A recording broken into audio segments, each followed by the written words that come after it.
धन्यवाद के साथ पिता परमेश्वर आपकी उपस्थिति में आकर आपको धन्य कहते हैं, क्योंकि जो आपने किया है और जो आप कर रहे हैं और जो आप हमारे जीवन में आने वाले समय में करेंगे, इन सब बातों के लिए आपका धन्यवाद करते हैं। आपकी इच्छा, आपकी योजना हर विश्वास करने वाले के जीवन में कार्यकारी हो और आपकी ओर से हर विश्वासी सिद्ध मनुष्य बने और आपकी महिमा के योग्य हो, ताकि सारी महिमा आपको मिले, सारी महिमा आपको मिले और हम सब का जीवन इस पृथ्वी पर आपकी महिमा का कारण बने। धन्यवाद के साथ इस प्रार्थना को प्रभु यीशु मसीह के नाम से मांगते हैं, आमीन। Praise the Lord.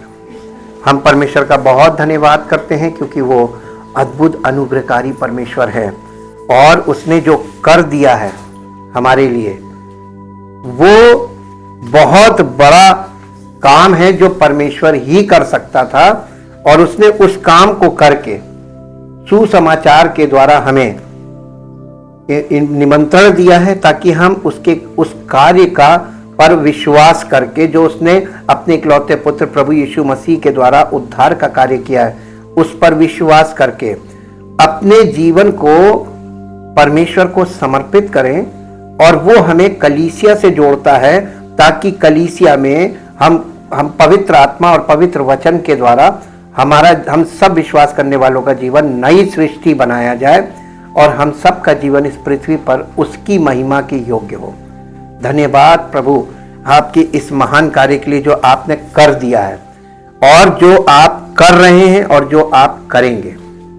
इसलिए हम लोग आज एक बहुत महत्वपूर्ण पार्ट में एंटर कर रहे हैं, और ये पार्ट है जब आप मूसा के तंबू में जो पीतल की वेदी थी, जो आंगन में घुसते ही साथ जहां बलिदान होते थे, अब हम लोग इन बलिदानों के विषय में अध्ययन करेंगे, क्योंकि वहां पर उस वेदी पर आग में बलिदान को जलाया जाता था, इसीलिए उस वेदी का नाम था बर्न्ट ऑल्टर।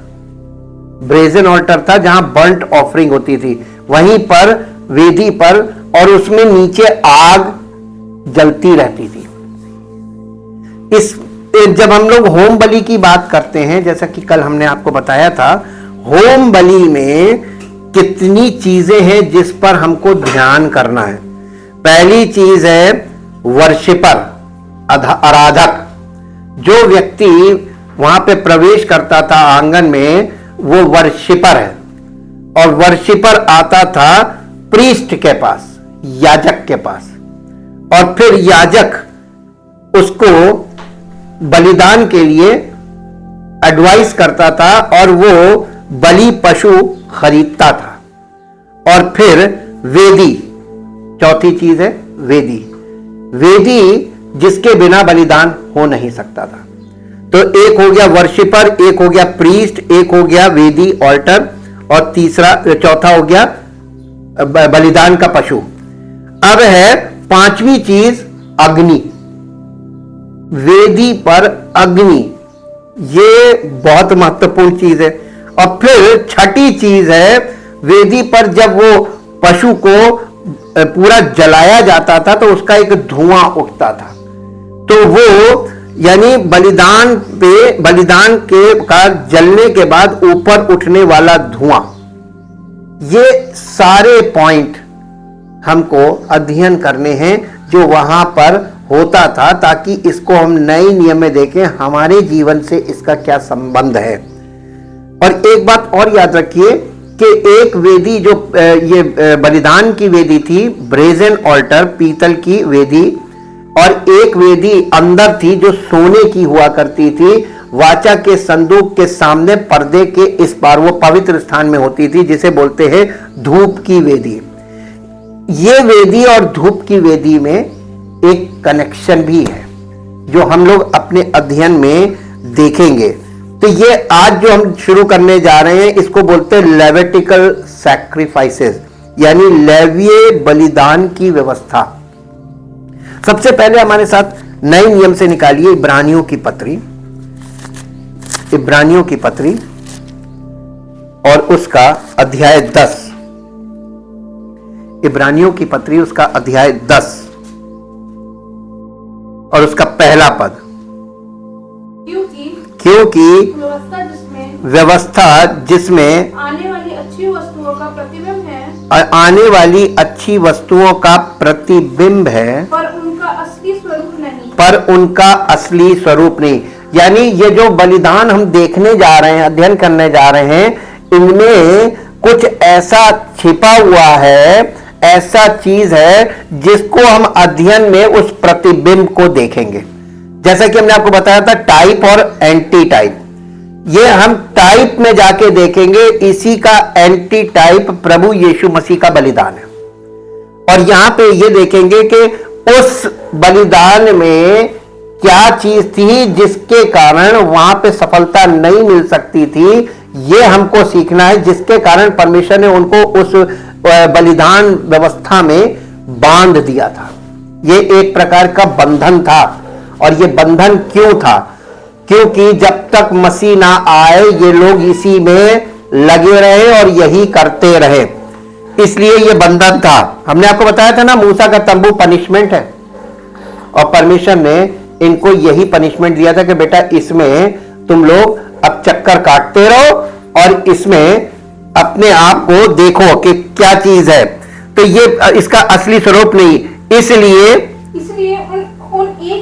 उन एक ही प्रकार के बलिदानों के द्वारा जो प्रतिवर्ष अचूक चढ़ाए जाते हैं, पास आने वालों को कदापि सिद्ध नहीं कर सकती। कि सिद्ध, ये बलिदान उनको कदापि सिद्ध नहीं कर सकते थे। अब बताइए ये पनिशमेंट था कि नहीं था? ये परमेश्वर ने उनको व्यवस्था में बांध दिया कि जब यीशु मसीह आएगा तो वो तुम्हें इस बंधन से छुड़ाएगा। तो ये जो मूसा की व्यवस्था थी, ये पनिशमेंट था कि नहीं था?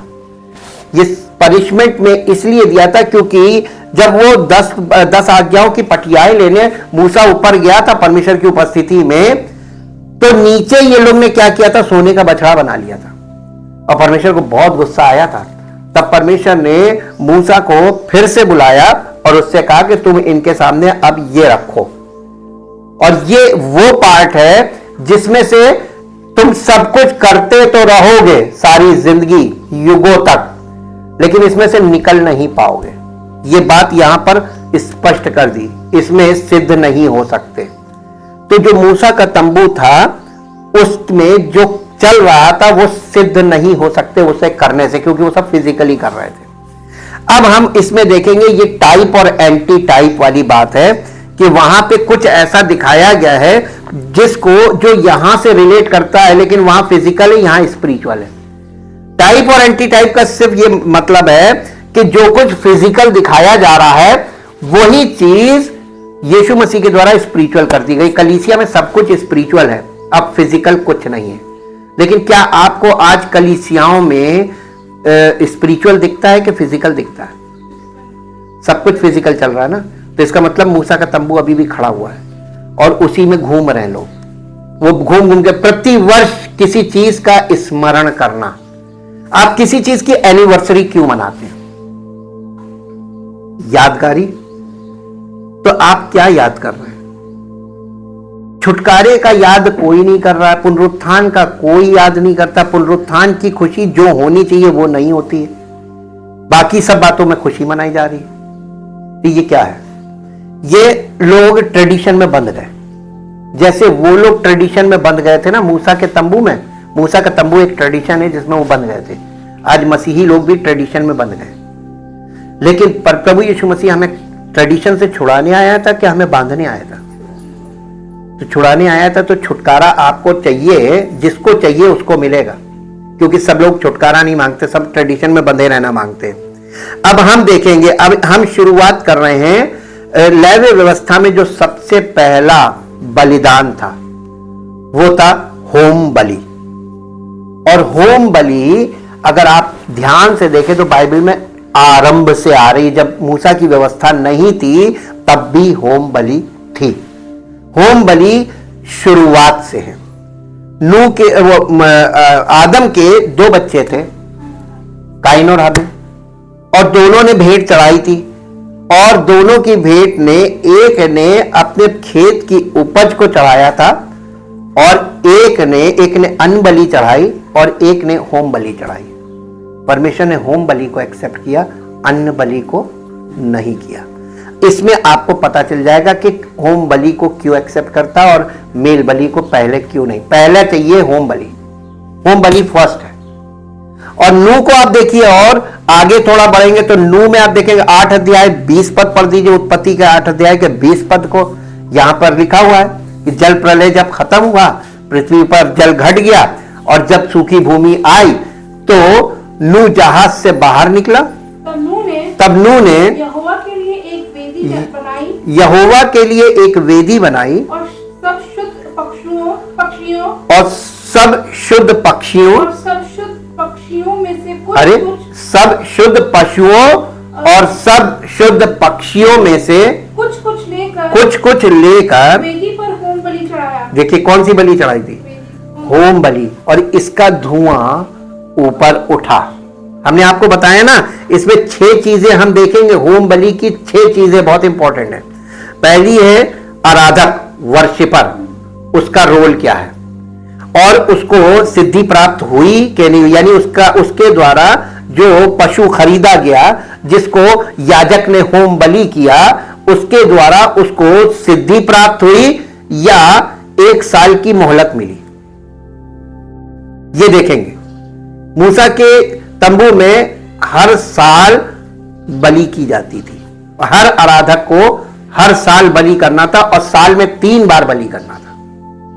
अब आप खर्चे भी जोड़ लीजिएगा इसका, कि कौन कौन सा जानवर किस किस को चढ़ाना था, और उसका दाम आज क्या है। अगर ये विधि आज है तो आज ये बहुत कॉस्टली पड़ेगी। फिर उसके बाद भी, पैसा खर्च करने के बाद भी इसमें छुटकारा नहीं है, सिद्धि नहीं है। तो इसमें वर्शिपर हो गया, प्रीस्ट हो गया। फिर तीसरी चीज है वेदी, ऑल्टर। फिर चौथी चीज है बलि पशु। फिर 5वीं चीज है अग्नि, और 6ठी चीज है ऊपर उठने वाला धुआं। ये तो 6 पॉइंट हम लोग देखेंगे। होम बलि की बहुत मेन खासियत है ये। और इसी से जुड़ा एक और विषय इसी में है कि इस वेदी से, पीतल की वेदी से जो आंगन में होती थी, इसका सीधा संबंध धूप की वेदी से था जो अंदर होती थी, वाचा के संदूक के सामने, पर्दे के इस पार। तो एक कनेक्शन है। और ये सब बातों को हम लोग स्पिरिचुअली टैली करेंगे कि आत्मिक तौर पर ये किन चीजों को निर्देशित करता है या क्या दिखाता है। सिग्निफिकेंसेस हम लोग देख रहे हैं। और इस स्टडी से हमारे लिए यही लाभ है कि इस गुड फ्राइडे हम लोग उस बलिदान को वैसा समझे जिस तरीके से परमेश्वर ने उसको किया था, और हमारे जीवन में वही रिजल्ट आना चाहिए जो इस बलिदान के द्वारा, क्रूसीफिक्शन के द्वारा हमारे जीवन में प्रकट रूप से दिखाई दे। होम बलि का मतलब होता है पूर्ण अभिषेक, कंप्लीट कॉन्सिक्रेशन, आपका पूरी तरीके से शुद्ध होना। और इसके लिए जो लेविटिकस की पुस्तक है, लेवी व्यवस्था की पुस्तक है, लेवी व्यवस्था के पहले 7 अध्यायों में इजराइल की बलिदान के द्वारा जो आराधना है उसका विवरण दिया गया है। मूसा को 5 भेंटों से संबंधित हर कदम का बारीकी से विवरण दिया गया था, जिसमें जानवरों की पेशकश से लेकर और याजक के कर्तव्यों तक शामिल था, जो परमेश्वर की और इजराइल के बीच मध्यस्थ के रूप में कार्य करता था। सूर्योदय से सूर्यास्त तक वर्ष के हर दिन हजारों जानवरों को याजक के सामने घुमाया जाता था, मार दिया जाता था, और उनका खून वेदी पर छिड़का जाता था। ये प्रतिदिन का काम था। कई लोग पूछते हैं कि लेवी व्यवस्था क्रम में होम बलि का उल्लेख सबसे पहले क्यों किया गया है। Good question. सबसे पहला इसका क्यों किया गया? देखिए, नूह ने भी सबसे पहला बलिदान क्या चढ़ाया था? होम बलि। और आदम के 2 बच्चों में से जो हाबिल था, उसने कौन सा चढ़ाया था? होम बलि। ये होम बलि पहले क्यों, इसको सबसे पहले क्यों रखा गया है? चढ़ावे के प्रकट होने के क्रम में कोई महत्व नहीं है। वास्तव में होम बलि को पाप बलि के अनुरूप होना चाहिए। फिर भी होम बलि पहले होने के कई कारण हैं। ये धर्म ग्रंथ में वर्णित पहली भेंट थी, जैसे कि हमने उत्पत्ति 8 अध्याय के 20 पद में पढ़ा है, क्योंकि ये वहां से आ रही है तो ये प्रथम है। और मूसा के कानून के द्वारा या मूसा की व्यवस्था के द्वारा पेश किए जाने वाले विशिष्ट बलिदानों को निर्धारित करने से बहुत पहले कुलपतियों द्वारा, यानी हमारे जो फोर फादर्स थे, अब्राहम, इसहाक, याकूब, इनको कुलपति बोलते हैं, ये फोर फादर्स हैं, इनके द्वारा अक्सर प्रस्तुत किया जाता था। सबसे अधिक संभावना यह है कि पितृसत्तात्मक काल में होम बलि में पाप बलि भी शामिल थी। प्रभु ने अब्राहिम को, इसहाक को होम बलि के रूप में चढ़ाने का निर्देश दिया था। उत्पत्ति 22 अध्याय उसका 2 पद पढ़ लीजिए। परमेश्वर ने वहां पर स्वयं बोला था। जी, उसने कहा अपने पुत्र को अर्थात अपने एकलौते पुत्र को, इसहाक को, जिससे तू प्रेम रखता है, संग लेकर मोरिया देश में चला जा, और वहाँ उसको एक पहाड़ के ऊपर जो मैं तुझे बताऊंगा होम बलि करके चढ़ा। ये उसको होम बलि करने के लिए बोला था। तो ये होम बलि प्रथम इसलिए क्योंकि ये शुरू से आ रही है, एक रीजन। ये वो भेंट होगी जो मूसा ने मिस्र छोड़ने के बाद वो जो जंगल में दी थी, और यह आपको मिलेगा व्यवस्था विवरण की पुस्तक 5 अध्याय उसका 3 पद।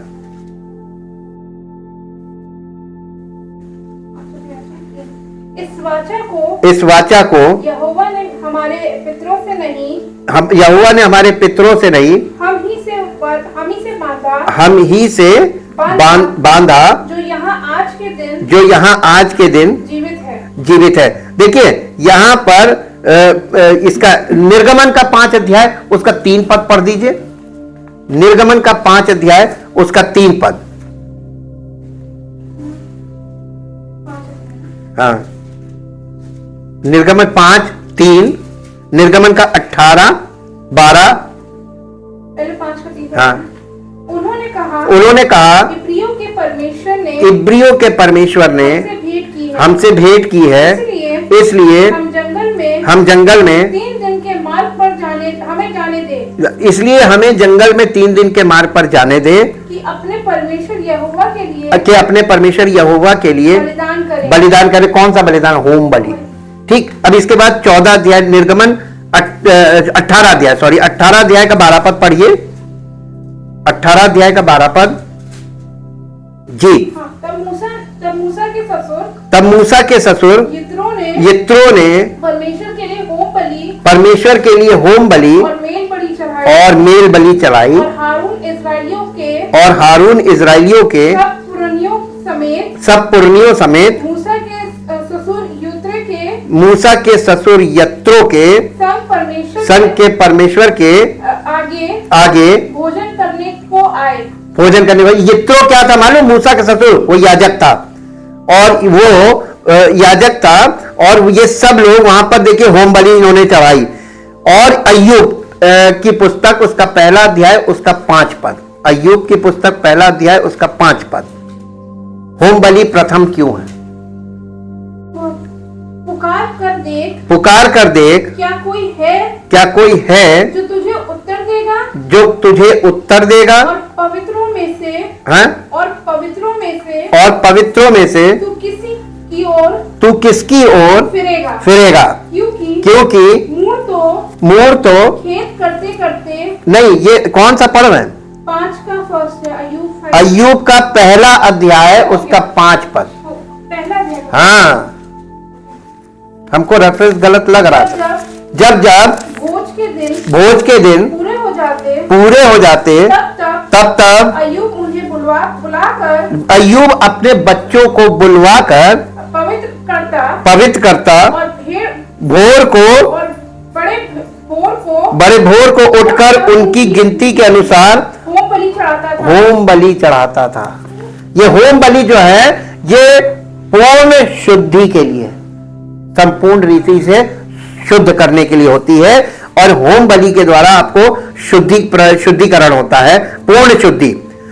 और ये इस बात को यहां पे हम देख रहे हैं कि परमेश्वर के वचन में किस प्रकार से ये बात पूरी तरीके से स्पष्ट है कि होम बलि प्रथम इसलिए है क्योंकि होम बलि आरंभ से है, उत्पत्ति से आ रही है, और मूसा के इन लोगों को निकालने से पहले से ये आ रही है।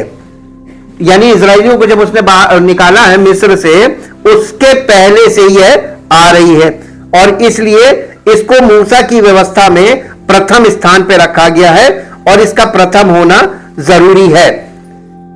ठीक, अब ये इस यहां तक हम लोगों को यह बात स्पष्ट हो गई कि ये क्यों प्रथम है, क्योंकि ये शुरू से आ रही है। अय्यूब में भी हमने देख लिया, अय्यूब अपने बच्चों के लिए होम बलि चढ़ाता था। दोनों ने सिनाई में कानून देने से बहुत पहले इसकी पेशकश की थी। यह लगातार एक शाश्वत बलिदान के रूप में चढ़ाया जाता है, यानी सनातन बलिदान के रूप में चढ़ाया जाता था। और रात और दिन प्रमुख पर्व के दिनों में और इजराइल में अमावस्या पर शब्द होम बलि, हिब्रू में इसको बोलते हैं ओला, ओला से आया है। ओला का मतलब होता है, जिसका अर्थ है ऊपर की ओर उठना, ऊपर की ओर चढ़ना। जब आप होम बलि को जलाते हैं तो जब वो जलती है तो ऊपर की ओर धुआं उठता है। ये शुद्धिकरण के लिए होता है। बहुत सरलता से अगर आपको बताएं कि घर में जब आप हवन करते हैं, हवन करने के लिए उसकी वेदी होती है, एक बर्तन सा होता है जिसमें हवन के लिए अग्नि होती है, और उसमें आप कुछ कुछ डालते हैं, जो वो धुआं उठता है, उससे शुद्धिकरण होता है कि नहीं होता है। ये होम बलि हवन ही है। लेकिन हवन से ज्यादा गहरा इसका अर्थ है। इसका अर्थ होना चाहिए यज्ञ। यज्ञ हवन से थोड़ा अलग है। ठीक, तो ये एक प्रकार का यज्ञ करना होता है, और इस यज्ञ को केवल एक व्यक्ति ने किया है हमारे जीवन को शुद्ध करने के लिए पापों से, और वो यज्ञ है क्रूसिफिक्शन। ठीक, ये इसी पर हवन के द्वारा आपको बहुत सरलता से ये पिक्चर आपके माइंड में क्लियर हो जाएगी कि जैसे हवन में आप जलाते हैं तो वातावरण शुद्ध होता है, वैसे ही ये बलिदान की वेदी है। और इसको ओला वर्ड है।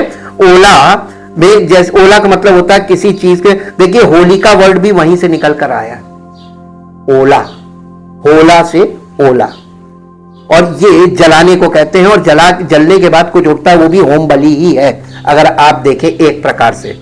लेकिन यहां पे जिस होम बलि के बारे में हम लोग अध्ययन करेंगे, ये बिल्कुल परमेश्वर की विधि के आधार पर है, और इसमें मनुष्य का कोई भी आइडिया नहीं काम करता है, ये परमेश्वर की ओर से है।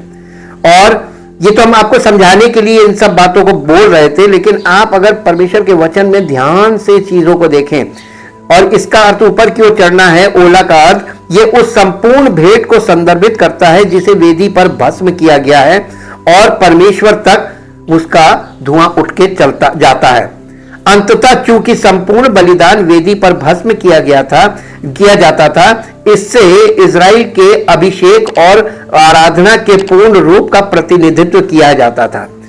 अब इसके बाद दूसरा पॉइंट आता है कि जो बलिदान करने आता था एक आराधक, उस आराधक को कौन सा जानवर लेना ये बताता था याजक। ठीक, अब हम लोग इस चीज को देखते हैं आगे कि होम बलि के लिए 5 जानवरों में से एक को चुना जा सकता था। पहले 3 जो है वो है बैल। इसका पहले अध्याय का लेव व्यवस्था, पहले अध्याय का 2 पद पढ़िए। इजराइलियों से कह कि तुम में से यदि कोई मनुष्य यहोवा के लिए यदि तुम में से कोई मनुष्य यहोवा के लिए पशु का चढ़ावा चढ़ाए, तो उसका बलि पशु गाय, बैलों अथवा भेड़ बकरियों में से एक का हो। ठीक, इसका मतलब कि ये चौपाया है, इसमें से हो। और इसके बाद हम आगे बढ़ते हैं। ये तो 3 पद था ना, 2 पद था, 2 पद, हाँ 2 पद था। और इसके बाद नर होना चाहिए था, दूसरी बात ये नर नर भेड़ या बकरी, नर, इसका 10वां पद पढ़े। यदि वे भेड़ों या बकरों की यदि वे भेड़ों या बकरों की होम बलि चढ़ाएं तो निर्दोष नर को चढ़ाएं। और वो 2 कंडीशन है, निर्दोष और नर को चढ़ाएं। और तीसरी कंडीशन थी पैलौठा होना चाहिए था, पैलौठा। ठीक, ये कंडीशन एक हो गई। और ये नर पशु क्यों चढ़ाया गया, मादा पशु क्यों नहीं, होम बलि में मादा पशु क्यों नहीं, नर, इसका कारण क्या है, इसको भी हम लोग देख लेते हैं। एक मिनट बस, वहां पे हो गया। हाँ जी, पितृ सत्तात्मक काल के दौरान ऐसी कोई शर्त नहीं बनाई गई थी। दरअसल इब्राहिम वाचा की पुष्टि के दौरान होम बलि के लिए एक बछिया को चुना गया था। उत्पत्ति 15 अध्याय उसका 9 पद पढ़िए। उत्पत्ति 15 अध्याय उसका 9 पद। यहोवा ने उससे कहा मेरे लिए 3 वर्ष की एक कलोर और 3 वर्ष की एक बकरी और 3 वर्ष की एक बकरी और 3 वर्ष का एक मेढ़ा और 3 वर्ष का एक मेढ़ा और एक पंडुकी और कबूतर का एक बच्चा ले। और कबूतर का, ये अब्राहम को बोला था। अब्राहमिक कॉवेनेंट में परमेश्वर ने अब्राहम से जब वाचा बांधी थी तो ये पशु ये चीजें मांगी थी। और यहां पर उसने बकरी मांगी थी, और लेकिन एक आगे क्या लिखा, मेढ़ा मांगा था ना, मेमना, जिसको मेमना बोलते हैं। हाँ, 3 वर्ष का मेमना और एक पंडुकी और एक, हाँ, पंडुकी कहते हैं फाख्ता को। ठीक है, और यहां पे हम देखते हैं कि ये मांगा गया था। सबसे अधिक संभावना है कि पुरुष को कानून के तहत चुना गया था, क्योंकि उसकी ताकत और सींग शक्ति के प्रतीक थे। यहां मसीह की एक तस्वीर है जिसे अपने लोगों के झुंड से चुना गया, इसलिए पुरुष ही होगा। पुरुष क्यों होना चाहिए, क्योंकि आने वाले समय में परमेश्वर अपने पुत्र को भेजेगा जो मेल होगा और वो सिद्ध बलिदान चढ़ाएगा, इसलिए नर होना चाहिए। यूहन्ना रचित सुसमाचार उसका 1 अध्याय उसका 11 पद पढ़िए। यूहन्ना रचित सुसमाचार उसका 1 अध्याय उसका 11 पद।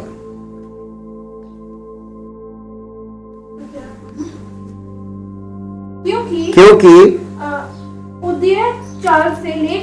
उदयाचल से लेकर अस्ताचल तक जाति जाति में मेरा नाम महान है, मेरा नाम महान है, और हर कहीं मेरे नाम पर धूप और शुद्ध भेंट चढ़ाई जाती है। धूप और शुद्ध नहीं, मेरे नाम पर। यूहन्ना रचित सुसमाचार उसका 1 अध्याय उसका 11 पद।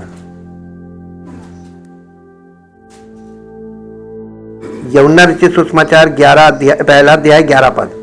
वो अपने घर आया और उसके अपनों ने उसे ग्रहण नहीं किया, है ना। इसके बाद क्या नाम है, 1 पत्रस 1 अध्याय 19 पद। 1 पत्रस 1 अध्याय और उसका 19 पद। यहां इस प्रकार से लिखा हुआ है, पर निर्दोष और निष्कलंक मेमने अर्थात मसीह के बहुमूल्य लहू के द्वारा हमारा छुटकारा हुआ है। ठीक है, तो ये यीशु मसीह वो मेमना है, इसलिए नर होना चाहिए था। इसकी कंडीशन क्लियर हो गई। ठीक, क्योंकि परमेश्वर की जो पुराने नियम में जो भी चीजें चल रही थी उसका संबंध सीधे सीधे नए नियम से है, और नए नियम में फाइनल है। इसलिए हमें पुराने नियम को नए नियम के संदर्भ में ही समझना है, वहां पे अपनी मीनिंग नहीं लगानी हमको। जो लोगों को के पापों के लिए सुलह कर रहा था या प्रायश्चित कर रहा था। इब्रानियों की पत्री 2 अध्याय उसका 17 पद। इब्रानियों की पत्री 2 अध्याय और उसका 17 पद पढ़िए। यहां इस प्रकार से लिखा है, इस कारण उसको चाहिए था कि सब बातों में अपने भाइयों के समान बने, जिससे वे उन बातों में जो परमेश्वर से संबंध रखती हैं दयालु और विश्वास योग्य महायाजक एक दयालु और विश्वास योग्य महायाजक बने ताकि लोगों को पापों के लिए प्रायश्चित करें। लोगों के पापों के लिए वो प्रायश्चित करे। प्रायश्चित कौन करता था? महायाजक करता था। और हमारे लिए किसने प्रायश्चित किया? समस्त मानव जाति के लिए किया है। लेकिन मानने की बात है, ये बात जिसको परमेश्वर चाहेगा उसी को ये बात स्पष्ट होगी। परमेश्वर नहीं चाहेगा, आप उसको लाख समझाने की कोशिश कर लो, वो मानेगा नहीं। जिसमें ह्यूमन एफर्ट्स नहीं काम करते। चौथी और पांचवी भेंट कछुआ या कबूतर के बच्चे थे। अब ये पहले अध्याय का 14 पद पढ़िए। लेवी व्यवस्था पहला अध्याय 14 पद। यदि वो यहोवा के लिए पक्षियों की होम बलि चढ़ाए तो पंडुकों या कबूतरों का चढ़ावा चढ़ाए। ठीक, हाँ, नहीं 14 पद। ये उस गरीब आदमी की भेंट, लेवी व्यवस्था 12 अध्याय 8 पद पढ़िए। ये गरीब लोगों के लिए था। जब यीशु मसीह को ये लोग अर्पण करने गए थे, वहां पे यही चढ़ाया था। और यदि उसके पास भेड़ या बकरी देने की पूंजी ना हो तो दो पिंडुकों या कबूतर के दो बच्चे। ये पिंडुकों का मतलब होता है कछुए। हाँ, एक तो होम बलि और दूसरा पाप बलि के लिए दे। और याजक उसके देखिए, ये जो बलि पशु हैं, पशु पक्षी बलिदान की वस्तु, ये कौन देता था? ना, ये वर्शिपर देता था। कौन देता था? आराधक दे रहा है। लेकिन इसको बलिदान कौन कर रहा है? याजक, ऑन बिहाफ ऑफ आराधक। ठीक, ये कनेक्शन समझते जाइए। और जो बलि पशु है वो सब्स्टिट्यूट बन रहा है वर्शिपर का। कि ये जब ये बकरे को या बैलों को बलि करते थे, पशु को, तो उसके सर पे हाथ रखते थे और सर पे हाथ रख के उनके लिए ये प्रार्थना याजक करता था कि इसके सारे पाप दोष के लिए ये बलि हो रहा है, यानी सब्स्टिट्यूट है, तो इसके बलि होने के द्वारा इसको छुटकारा मिले। ये टेम्परेरी था, लेकिन इसके बीच में एक मीनिंग काम करी, एक मानसिकता डेवलप होनी चाहिए थी कि यीशु मसीह के द्वारा हमारे लिए यही किया गया। ठीक जी। तब वो शुद्ध, यानी वो आराधक शुद्ध ठहरेगा अगर ये बलिदान चढ़ाता। तो गरीब से गरीब व्यक्ति के लिए भी प्रयोजन किया गया है। चौथी और पांचवी में हो गया ये। और यीशु मसीह नहीं, मदर मेरी और यूसुफ की गरीबी बहुत स्पष्ट थी जब उन्होंने यीशु के समर्पण पर पक्षियों की बलि चढ़ाई। लूका रचित सुसमाचार 2 अध्याय उसका 21, 22, 23, 24 पढ़ दीजिए। 21, 22, 23, 24 जी। जब 8 दिन पूरे हुए और उसके खतने का समय आया तो उसका नाम यीशु रखा गया, जो स्वर्गदूत ने उसके पेट में आने के पहले से कहा था। जब मूसा की व्यवस्था के अनुसार उनके शुद्ध होने के दिन पूरे हुए तो वे उसे यरूशलेम में ले गए कि प्रभु के सामने लाएं। जैसा कि प्रभु की व्यवस्था में लिखा है, हर एक पहलौठा प्रभु के लिए पवित्र। हमने आपको बताया था ना, पहली चीज वो नर हो, होम बलि का पशु, और पहलौठा हो। और जी हाँ, और प्रभु की व्यवस्था के वचन के अनुसार पिंडकों का एक जोड़ा या कबूतर के 2 बच्चे लाकर बलिदान करें। इन लोगों ने कौन सा बलिदान किया था? इतना गरीब, यानी सबसे गरीब लोगों के लिए जो रखा गया था वो ऑफरिंग की गई थी यीशु मसीह के लिए। ये आपको यहां से, ये सब चिन्ह हैं, इन चिन्हों से हमको पता चलता है। और इन पक्षियों को संभवतः इजराइल की भूमि में उनकी बहुतायत और आसान प्राप्ति के कारण चुना गया था। पक्षियों में जानवरों की तरह लिंग भेद नहीं था। यह अनिवार्य था कि 2 पक्षियों को चढ़ाया जाए। एक होम बलि के लिए और दूसरा पाप बलि के लिए। लेवी व्यवस्था की पुस्तक उसके 5 अध्याय का 7 पद पढ़िए। 5 अध्याय का 7 पद जी, 5 अध्याय उसका 7 पद। पर यदि उस भेड़ या बकरी उस भेड़ या बकरी हाँ हाँ, पर यदि उस भेड़ या बकरी देने पर यदि उसे भेड़ या बकरी देने की सामर्थ्य ना हो तो अपने पाप के कारण तो अपने पाप के कारण 2 पंडों की या कबूतरी के 2 बच्चे दोष बलि चढ़ाने के लिए यहोवा के पास ले आए। उनमें से एक तो पाप बलि के लिए और दूसरा होम बलि के लिए। यहां पे क्लियर कर दिया है। ठीक, उसके बाद 12 अध्याय का 8 पद, लेवी व्यवस्था 12 अध्याय का 8 पद, यहां इस प्रकार से लिखा है 12 का 8 में, और यदि उसके भेड़ या बकरी देने की पूंजी ना हो देने की पूंजी ना हो तो 2 पंडुकी या कबूतर के 2 बच्चे कबूतरी के 2 बच्चे एक तो होम बलि और दूसरा पाप बलि के लिए दे और याजक उसके लिए प्रायश्चित करे तब वो शुद्ध ठहरेगी। ये शुद्धता के लिए होता था। 14 अध्याय का 22 पद, लेवी व्यवस्था 14 अध्याय का 22 पद, यहां इस प्रकार से लिखा हुआ है, और 2 पंडुकों पंडुकों और कबूतरी के 2 बच्चे लाए जो वो ला सके और इनमें से एक तो पाप बलि के लिए और दूसरा होम बलि के लिए हो। बलि प्रथा में कहीं भी मुर्गी या मुर्गे की बलि नहीं दी गई मूसा की व्यवस्था में। ठीक, तो ये यानी इजराइलियों की जो मूसा की व्यवस्था थी उसमें ये चीज नहीं है।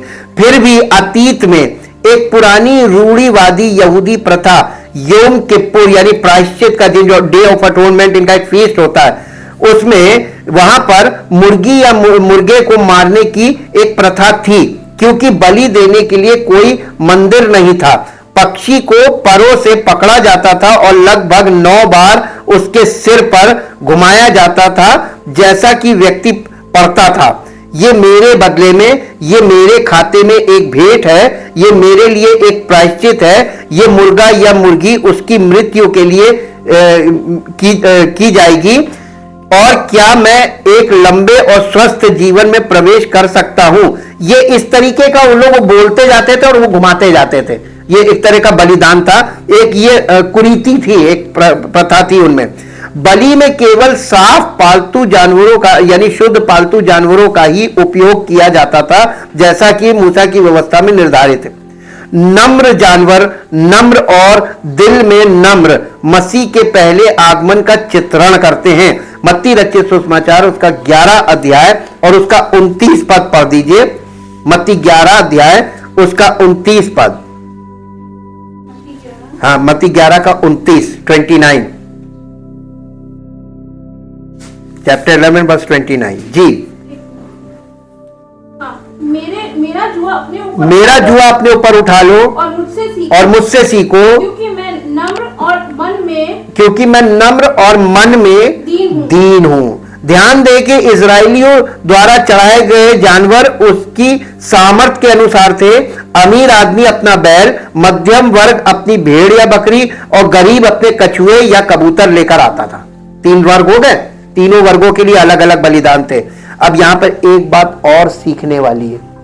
इसका मतलब परमेश्वर को भेंट देने वाले अगर अपने वर्ग के अनुसार भेंट नहीं देते तो ये काउंट करता है।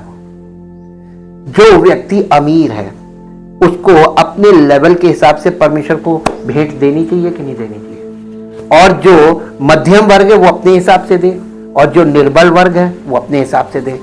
ये क्लासिफिकेशन साथ साथ वहां से सिखाया जा रहा था। ये मूसा की इस व्यवस्था में आपको ये चीज देखिए तो लोगों को ये सिखाया जा रहा था ताकि वो मसीह आए तो वो ये सब चीजों में ट्रेंड हो। ये बेसिक टीचिंग है। और अमीर आदमी के लिए एक गरीब आदमी की भेंट लाना परमेश्वर से उसके उचित अधिकार को लूटना है। ये स्पिरिचुअली बहुत गलत है। अगर कोई अमीर आदमी परमेश्वर के उपस्थिति में आता है कहता है मैं मसीही विश्वासी हूं, और भेंट देने में गड़बड़ है। परमेश्वर तो जानता है ना, तो परमेश्वर आपको उसी के अकॉर्डिंग डील करेगा। इसलिए ये बात यहां से सीखने को मिलती है। और इसलिए परमेश्वर उनसे क्या कहता था मालूम है कि एक अमीर आदमी के लिए एक गरीब आदमी की भेंट लाना परमेश्वर से उसके उचित अधिकार को लूटना था। अक्सर याजक किसी व्यक्ति का बलिदान स्वीकार नहीं करता था यदि वो उसकी क्षमता से कम होता था। ईश्वर चाहता है कि विश्वासी अपना सर्वश्रेष्ठ दे, चाहे वो प्रतिभा हो या खजाना। धनवान के पास बड़ी संपत्ति होने पर भी छोटी सी भेंट देना परमेश्वर को लूटना है। अक्सर मसीही लोग कलीसियाओं के लिए बिना मूल्य के उपहार लाते हैं। परमेश्वर नहीं चाहता कि हम वो भेंट चढ़ाएं जिसकी कोई कीमत ना हो, जैसा कि इजराइल में बहुतों ने किया था। मलाकी की पुस्तक निकालिए और उसका पहला अध्याय खोलिए, उसका 7 और 8 पद पढ़िए। मलाकी उसका पहला अध्याय उसका 7 और 8 पद पढ़ेंगे। तुम मेरी वेदी पर शुद्ध भोजन चढ़ाते हो, तुम मेरी वेदी पर शुद्ध भोजन चढ़ाते हो, तो भी तुम पूछते हो हम किस बात में तुझे नहीं, ये गलत पढ़ दिया। तुम मेरी वेदी पर अशुद्ध भोजन चढ़ाते हो, तो भी तुम पूछते हो कि हम किस बात में तुझे अशुद्ध ठहराते हैं। इस बात में भी कि तुम कहते हो यहोवा की मेज तुच्छ है। ठीक है, 7 और 8। जब तुम अंधे पशु की बलि करने के लिए समीप ले आते हो तो क्या ये बुरा नहीं? जब तुम लंगड़े या रोगी पशु को ले आते हो तो क्या ये बुरा नहीं? अपने हाकिम के पास ऐसी भेंट लेकर जाओ, क्या वो तुमसे प्रसन्न होगा या तुम पर अनुग्रह करेगा? सेनाओं के यहोवा की यही वचन है। यानी जिस प्रकार तुम परमेश्वर की भेंट देते हो, इस प्रकार गवर्नमेंट को टैक्स देके दिखाओ। कहने का तात्पर्य यहां पे ये है। और देखो वो तुम्हारे साथ क्या करता है। लेकिन लोग ये यहां पे परमेश्वर वहां के इजरायली लोगों को करेक्ट कर रहा है। इसका 13 पद पढ़ दीजिए, पहले अध्याय का 13 पद, 13th वर्ष। फिर तुम ये भी कहते हो ये कैसा बड़ा उपद्रव है, ये कैसा बड़ा उपद्रव है। सेनाओं के यहोवा का ये वचन है, सेनाओं के यहोवा का ये वचन है। तुमने उस भोजन वस्तु के प्रति नाक भाव सिकोड़ी और अत्याचार से प्राप्त किए हुए और लंगड़े और रोगी पशु की भेंट ले आते हो। क्या मैं ऐसी भेंट तुम्हारे हाथ से ग्रहण करूं? यहोवा का यही वचन है। यहोवा का यही वचन है। यहां पे करेक्ट किया जा रहा है कि वो लोग लेके आ रहे हैं, लेकिन वो जो चीज खराब होगी तो वो सस्ती मिल जाएगी। तो सस्ती क्यों खरीद रहे हो? जब तुम परमेश्वर के लिए लेके तुम्हारे लिए, तुम अपने लिए चढ़ा रहे हो, अपने लिए अर्पण कर रहे हो, तो तुम अपने लिए कैसे गलत काम कर रहे हो? और ये आज भी लोगों के, ये आपकी भावना को टच करने वाली बात है, ये आपकी सोच को टच करने वाली बात है। विश्वासी को जैसा परमेश्वर ने उसे समृद्ध किया है, इसको समझ लीजिए। पहला कुरिन्थियों 16 अध्याय, पहला कुरिन्थियों 16 अध्याय। अब हम नए नियम में आ जाते हैं। पहला कुरिन्थियों 16 अध्याय और उसका पहला और दूसरा पद पढ़ दीजिए। अब उस चांद के विषय में, अब उस चंदे के विषय में जो पवित्र लोगों के लिए किया जाता है, जो पवित्र लोगों के लिए किया जाता है, जैसी आज्ञा मैंने गलातियों की कलीसिया को दी, जैसी आज्ञा मैंने गलातियों की कलीसिया को दी, वैसे ही तुम्हें भी करूं, वैसे ही तुम्हें भी करूं, तुम भी करो, वैसे ही तुम भी करो। सप्ताह के पहले दिन तुम में से हर एक अपनी आमदनी के अनुसार कुछ अपने पास रख छोड़ो, कुछ अपने पास रख छोड़ा करे कि मेरे आने पर चंदा ना करना पड़े, है ना। उसके बाद इसको आगे पढ़ लीजिए, आपको मिलेगा कि दूसरा कुरिन्थियों 9 अध्याय का 7 पद, दूसरा कुरिन्थियों 9 अध्याय उसका 7 पद। यहां इस प्रकार से लिखा हुआ है, हर एक जन जैसा मन में ठाने वैसे ही दान करे। इसका मतलब ये परमेश्वर ये कह रहा है कि तुम बेमन से परमेश्वर को कभी भेंट मत देना। पहली बात, परमेश्वर को खुशी से देना और इच्छा के साथ देना, कि तुमको देने में आनंद आ रहा है, कि तुम परमेश्वर को भेंट दे रहे हो, आनंद पूर्वक देना, यानी हर्ष से देना, और तुम्हारे गिविंग में हर्ष प्रकट होना चाहिए, तुम्हारे दिल में खुशी होनी चाहिए कि मैं परमेश्वर को दे रहा हूं। और कैसे देना, कि जैसा तुम्हें देना उचित है, और उसके लिए पहले मन में ठानना, first you decide you want to give god a offering. परमेश्वर को देने से पहले आपको अपने मन में इस चीज को निर्धारित करना पड़ेगा कि मैं परमेश्वर को भेंट देना चाहता हूं।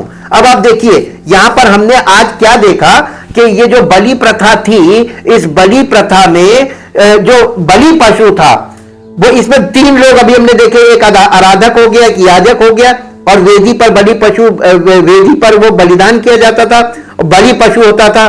ठीक है, अब हम ये 4 चीजों को अगर देखें तो आराधक हम हैं, हम वहां पर गए, हम अपने प्रायश्चित के लिए वहां पर बलि करने गए। हमने ये भी देखा कि 3 कैटेगरी है, एक हाई क्लास, एक मिडिल क्लास और एक लोअर क्लास।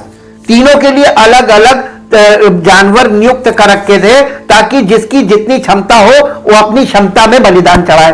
अब हम जिस भी कैटेगरी के हैं, हम उस कैटेगरी के जानवर को खरीदें तो हमको वहां पर अच्छी क्वालिटी का महंगा मिलेगा, और खराब होगा तो सस्ता मिलेगा। अब हमारी नियत परमेश्वर के सामने भेंट चढ़ाने की है, तो हम कैसी नियत के हैं वो हमारी भेंट से पता चल जाएगा। तो गिविंग से पता चल जाता है कि विश्वासी का विश्वास कैसा है, और वो परमेश्वर से कितना लगाव रखता है, कितना प्रेम रखता है, कितना उसको अपने जीवन में स्थान देता है, प्राथमिकता देता है। सारी चीजें यहीं से काउंट हो जाती है। यहां पे ये चीज देखने को मिली, क्योंकि ये बलि पशु कौन लाता था? आराधक, वर्शिपर लाता था। याजक का काम क्या था? केवल उसको बलिदान करना, ड्यूटी पे रहता था वो, और बाकी काम वहां पे याजक कर रहा है। लेकिन इन लोगों को क्यों वहां पर सिद्धि प्राप्त नहीं हो रही थी? क्योंकि ये शारीरिक रीति से ये काम करते थे, और शारीरिक मनुष्य जो होता है ना, वो गिविंग में भी गड़बड़ी करता रहता है, क्योंकि वो अपने दिमागी कैलकुलेशन से गिविंग करता है, वो दिल से गिविंग नहीं करता है। अगला भाग हम कल और आगे इसमें देखेंगे, क्योंकि ये बहुत बड़ा पार्ट है। अगले पार्ट्स में हम इनको और आगे देखेंगे कि यहां से हम लोग क्या क्या चीजें हैं जो सीख सकते हैं, अंडरस्टैंड कर सकते हैं, और ये मसीही विश्वासी के जीवन का फाउंडेशनल पार्ट है जो स्पिरिचुअली हमारे अंदर होना चाहिए। तब हम आगे बढ़ते हैं अभिषेक में।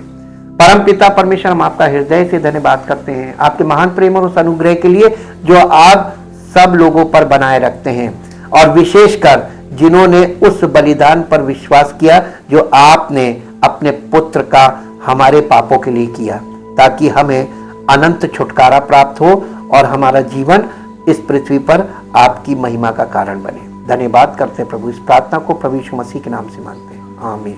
Praise the Lord.